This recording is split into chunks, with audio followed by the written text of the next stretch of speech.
On va parler de cet enfant, cet élève de 5 ans qui sème la terreur dans son école. On a de nouvelles révélations sur ce petit de 5 ans qui semait la terreur. C'est un truc de ça. Oui, très brièvement, vous vous rappelez, on en parlait hier, tous les profs sont en burn-out, les élèves sont terrorisés, personne ne sait plus quoi faire de cet enfant qui n'a seulement que 5 ans et qui arrive à terroriser tout le monde.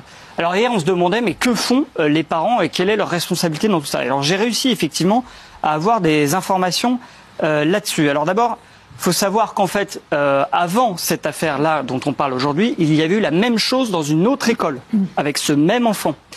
Et à ce moment-là, il y avait déjà une enquête qui avait été ouverte par la police, puisque les parents avaient porté plainte. Et ce qu'on apprend par cette première enquête, c'est que d'abord, le père de l'enfant est absent, la mère refuse totalement d'assumer son rôle et de se faire aider pour prendre en charge l'enfant. Elle est en fait dans une espèce de déni total, à tel point d'ailleurs que dans la précédente affaire, elle avait voulu porter plainte contre l'école qu'elle accusait de mensonges et plus ou moins de racisme. Elle refusait également le suivi psychologique de son enfant et quand elle avait interdit l'école, elle a interdit à l'école de l'appeler quand il y avait des problèmes avec son fils en disant non, moi je veux pas savoir, je veux pas d'histoire, et elle décrochait pas le téléphone.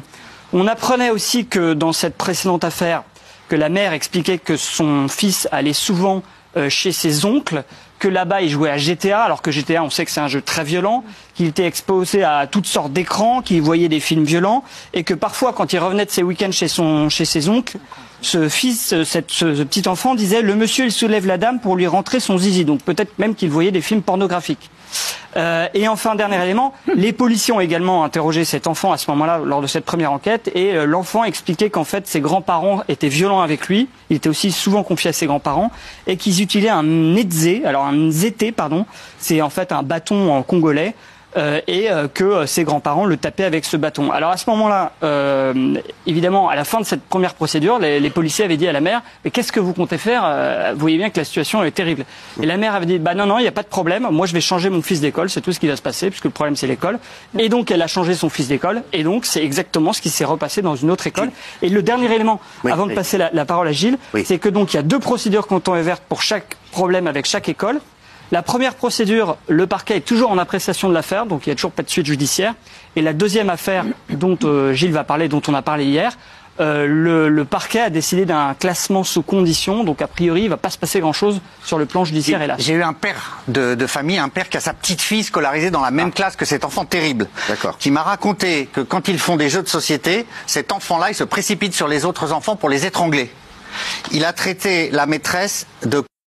Il a 5 ans, hein. Il n'arrête pas de lui répéter « ferme ta gueule ».